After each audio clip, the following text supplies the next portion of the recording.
Bienvenidos y bienvenidas a este nuevo episodio de Preciado en Vivo. Estamos hoy con uno de los secretarios más antiguos de la administración distrital de Daniel Quintero, de hoy de Óscar Hurtado. Sí, usted está, al igual que yo, vinculado a la administración desde el primer día. Eso es un mérito muy importante porque habla bien de vos.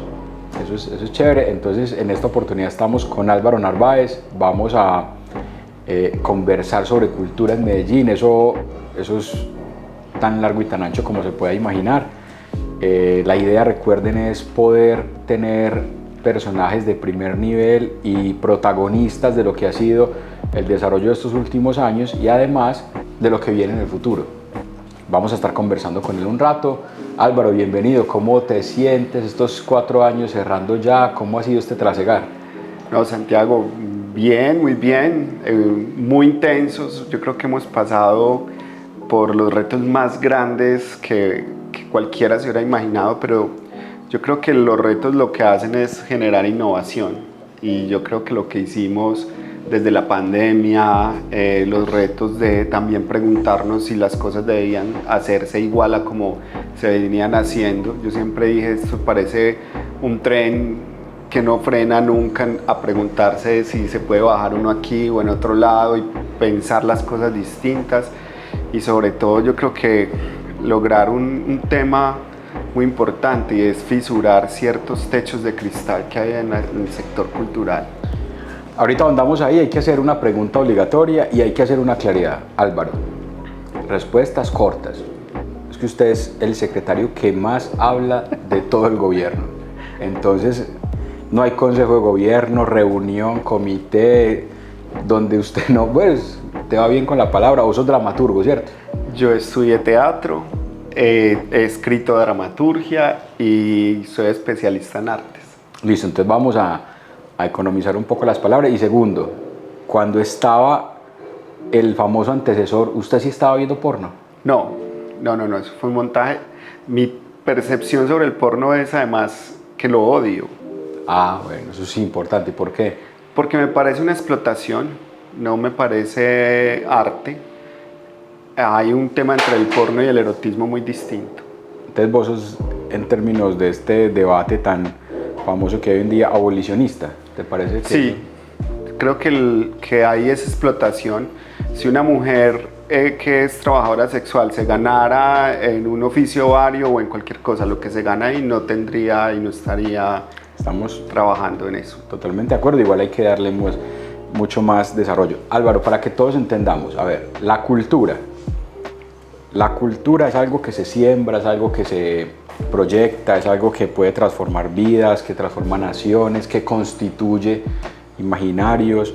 La cultura es todo y es muy difícil uno poderse imaginar. Yo creo que si uno va a un barrio y le pregunta al señor que va manejando el bus, cultura, entonces dice, no, cultura, yo no sé, Latina Estéreo, y la vive diario, pero no sabe qué es, entonces la ve muy en su cotidianidad, pero dirían otras personas más desde lo sociológico, la cultura es eso que nos quieren imponer desde algunos organismos estatales o hegemónicos, etc. La cultura va para decir cualquier cosa, pero en ese sentido de algo tan difuso y tan complejo, ¿qué es una Secretaría de Cultura?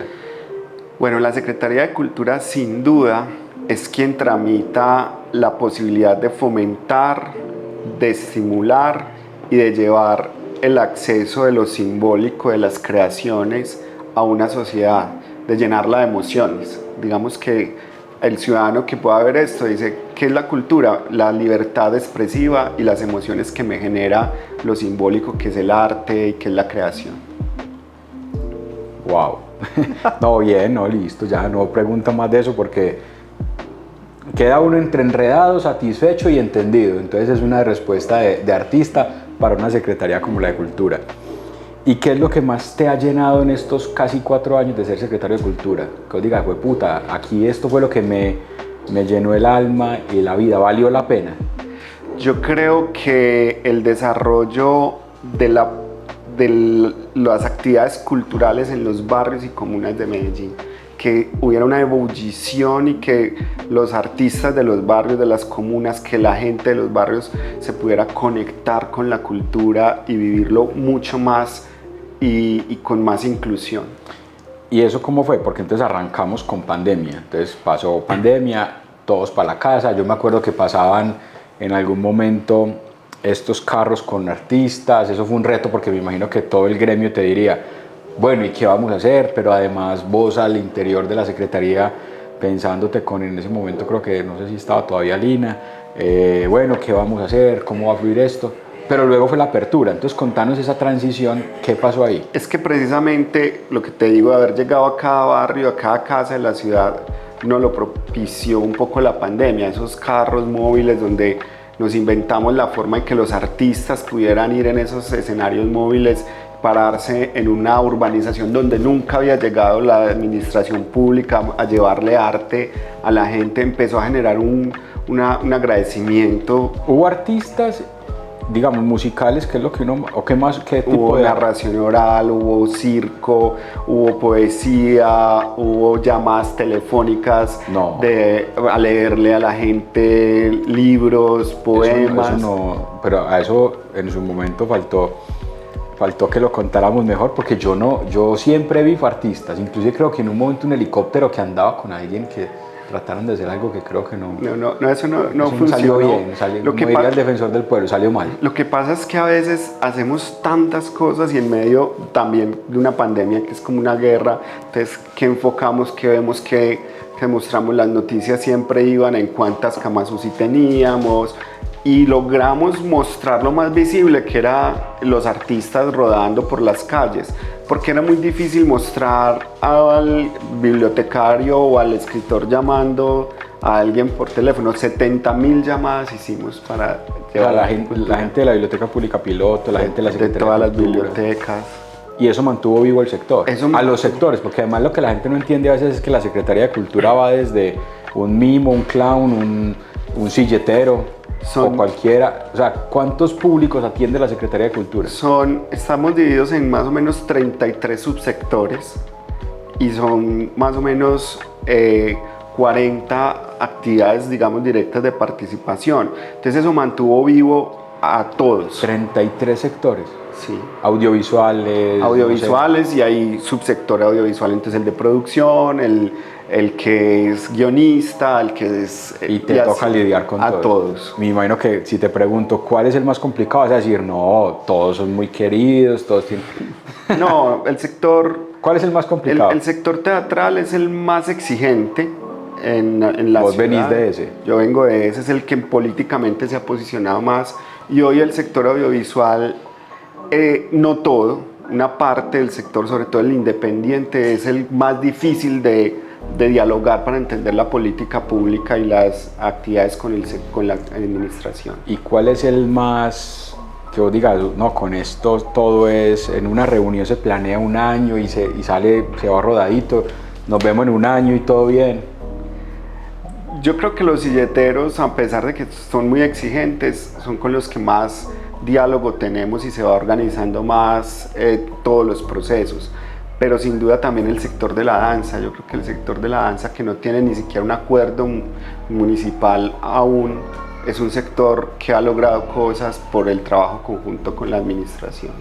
Bueno, una pregunta que me gustaría que nos metiéramos también en lo técnico, porque a vos te toca muy duro, o sea, la verdad, 33 sectores, un montón de territorios, de comunidades, pero además obviamente te tocó recoger lo que había, que en Medellín parece ser un pecado pues decir que había algo que no funcionaba, pero era porque todos estaban como de alguna forma amalgamados para decir, no, Medellín es una chimba y Medallo es una putería, Medellín es una cosa loca, pero obviamente tenía retos.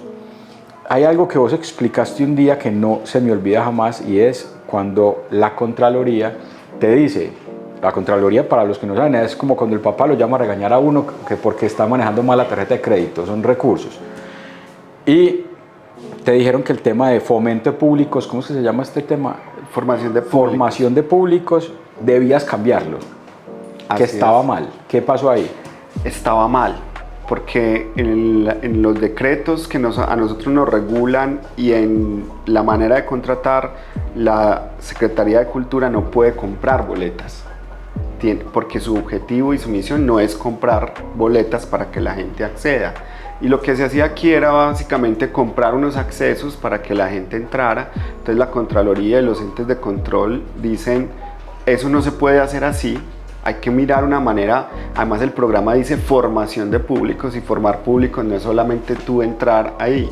Entonces arrancamos a hacer y a diseñar una estrategia que hoy se llama formación de públicos dinámicos. Pero espere, ¿cuántos años funcionó así, que era simplemente una entrega de boletas? Funcionó así desde el 2008, más o menos 12 años. ¿Cuántos recursos se fueron, digamos, en el último año que te dijo la Contraloría, eso está mal, tienes que cambiarlo?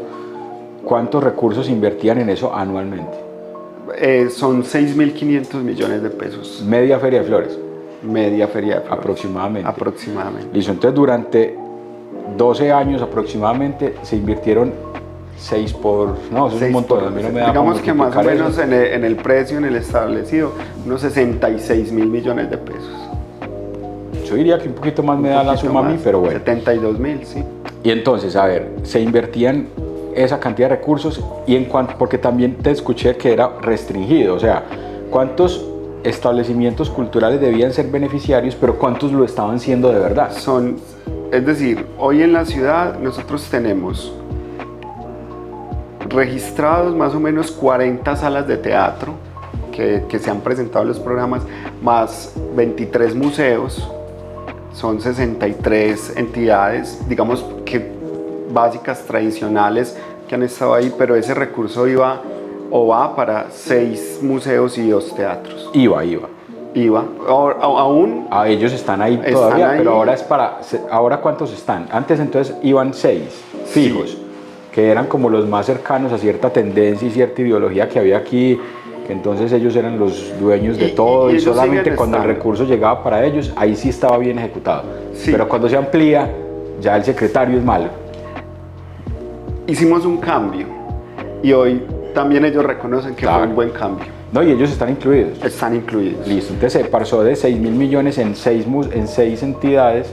Sí. ¿A cuántos ahora? Ahora tenemos 6.500, pero además no solamente estamos ahí, sino que incluimos las redes de prácticas artísticas, incluimos las salas abiertas, incluimos la mesa de museos y otras actividades. Sin embargo, reconocemos un poco que esos museos que habían recibido ese recurso siempre así, son como los más icónicos y los más grandes de la ciudad, y siguen estando ahí hoy en una dinámica muy distinta de formación. Los hicimos, y lo digo los hicimos porque fue imponernos un poco, ir a los corregimientos, ir a los barrios a llevar el museo y la experiencia formativa, y además gestionar nuevos públicos. Ahí estás tocando un tema muy importante. A ver, ellos tuvieron que empezar a ir a los barrios. Obviamente a ellos no es que les haya gustado mucho históricamente ir a los barrios. ¿Cómo fue, que ahorita lo mencionabas, cómo fue el despliegue de la Secretaría de Cultura, no solamente en la pandemia, sino que decías que llevamos la cultura a los barrios? ¿Cuáles son los ejemplos que vos dirías? Esto, hay uno pues que me contarás vos qué tanto fue impactante o no, y cómo lo recibió la gente, los tablados. Creo que esto no se había vuelto como... Sí, por un lado, la dinamización de los eventos, un poco también desde presupuesto participativo, también desde la administración descentralizándolo. Por ejemplo, nosotros siempre se hacían los eventos en Plaza Gardel o en Parque de los Deseos. ¿Plaza Gardel, Manrique? No, en Aeropuerto La Yarrera. Allá, la Comuna 15. En la Comuna 15. Y siempre como que se mantenía ahí estaba todo. Nosotros, por ejemplo, empezamos a ir al Lleras, empezamos a llevarlos al Parque de las Luces, que ahí hemos hecho grandes eventos, o incluso ponerlos en otros sitios de la ciudad donde se ha reconocido eso. Parque Juanes de la Paz lo incluimos dentro de la agenda, que es Castilla y toda esa comuna. En las calles, cerrando calles para hacer estas actividades. Entonces eso por un lado, y por el otro cambiamos los conceptos de coordinadores a gestores de una casa de cultura. es muy distinto cuando tú eres coordinador porque tú sientes que tienes un escritorio, y una silla para distribuir. y una gente para distribuir. Cuando sos gestor, tenés que gestionar, ir a los barrios y comunas. Pasamos en Casas de Cultura Santiago de 164.000 personas que iban entre el 2016 y 2019 a las Casas de Cultura a 640.000 en estos 2-3 años y medio. Porque pandemia además. Porque en pandemia los tuvimos cerrados. ¿Qué quiere decir eso? Que pusimos retos de activarse más con los públicos a todos. Y en bibliotecas creamos la Vuelta al Mundo en 26 bibliotecas que ganamos como... La Vuelta al Mundo en 26 bibliotecas, ¿qué es eso? Bibliotecas. Es que en cada biblioteca se representaba la cultura de un país y 26, ¿por qué? Porque hay 26 bibliotecas. Hay 26 bibliotecas. Este año lo hicimos en 27 porque se adjuntó la piloto. Y nos ganamos con eso el Oscar de las bibliotecas, que es el premio IFLA a los procesos de biblioteca. Y en un tema muy difícil. ¿Ese premio quién lo da? Eso lo da una organización que se llama IFLA, que reúne a todas las bibliotecas del mundo. Es decir, la biblioteca más antigua. ¿Qué año fue? ¿Es que usted viaja eso mucho, fue este año. El proyecto lo hicimos en el año 2022 y en el 2023 nos reconocen, nos entregan el premio en Bruselas. ¿Y fuiste? No, fue el subsecretario de biblioteca. Pero vos sos muy generoso con sí, porque de todos modos... Juan David. Juan David. Muy entregado al trabajo, la verdad, muy buen subsecretario. Sí, y ahí estuvimos con eso. Este año hicimos la Vuelta al Mundo en 27 bibliotecas. ¿Y eso qué hizo? Que gente que no había ido, pasado de la biblioteca de su barrio, fuera a otra y visitara todo el sistema de bibliotecas. Y eso hace parte de una estrategia mucho más amplia que se llama Medellín Florece en el Mundo, desde la cultura, y es cómo nos conectamos con otras culturas del mundo. Entonces ya empezaron embajadas a poner el catering. Nosotros somos muy montañeros, pues, y creemos que Medellín es el ombligo del mundo. Entonces. Sí, y además, ¿qué generó? Una apropiación distinta de las bibliotecas que han sido muy importantes en la ciudad. Hay una discusión muy fuerte, pero las bibliotecas estaban un poco estáticas.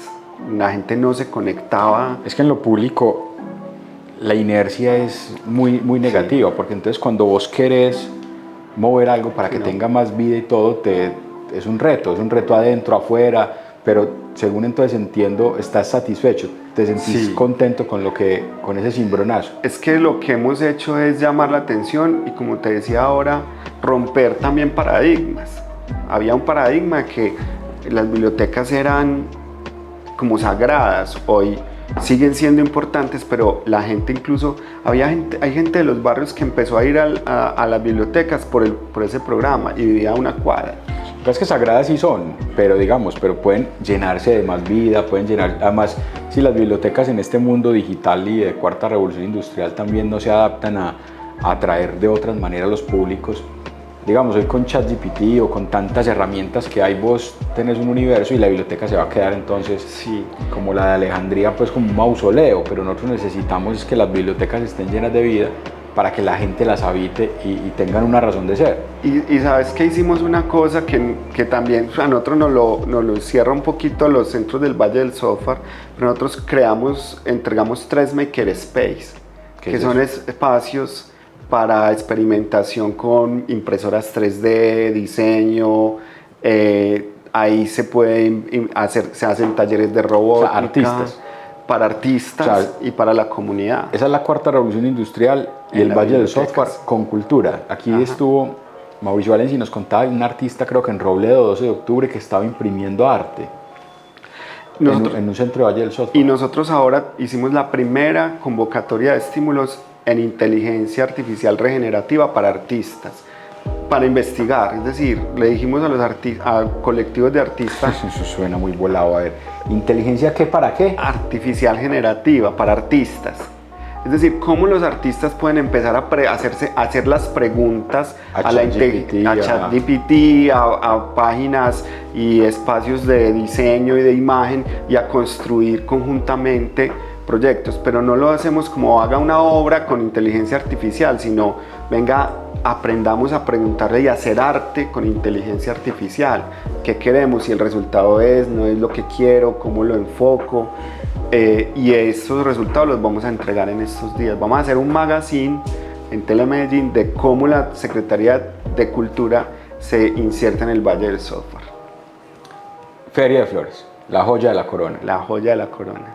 Este año que me ha tocado estar muy cercano a los procesos tuyos, entonces, a ver, ¿cuándo empieza uno a parir una Feria de las Flores? Porque eso es para vos, no, yo no sé usted cómo tiene pelo, yo no sé usted cómo hace, pero este año que me tocó ver a Álvaro sufrir, eso es una paridera, hermano. Usted, yo no se deja de dormir como 3 meses. Sí.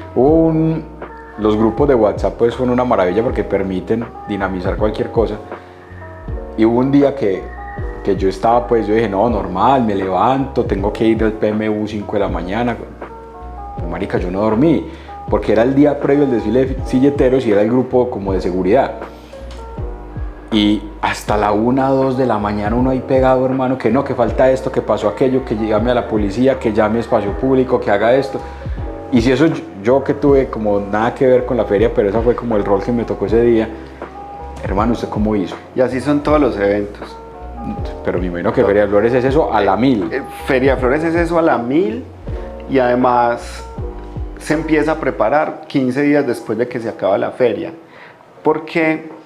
O sea, el año pasado arrancaste a preparar esta, pero por ahí cierto magazine decía que usted había empezado a preparar la Feria de las Flores en el debate del Consejo prácticamente, que usted tenía una hojita, una servilleta rayada de un restaurante y que esa era la planeación de la Feria de las Flores. Imagínese cómo somos de tesos, Santiago, que hicimos una Feria de Flores para más de 3 millones de personas, más de 40 eventos públicos, más de 7.000 artistas como en 2 días. ¿No? Según ellos, no. Según ellos, no. En un momentico.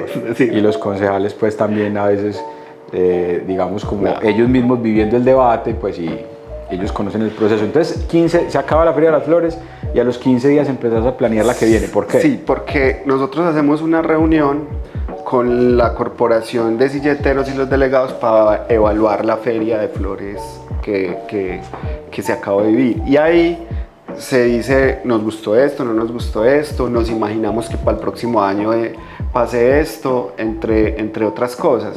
Entonces, ¿qué pasa?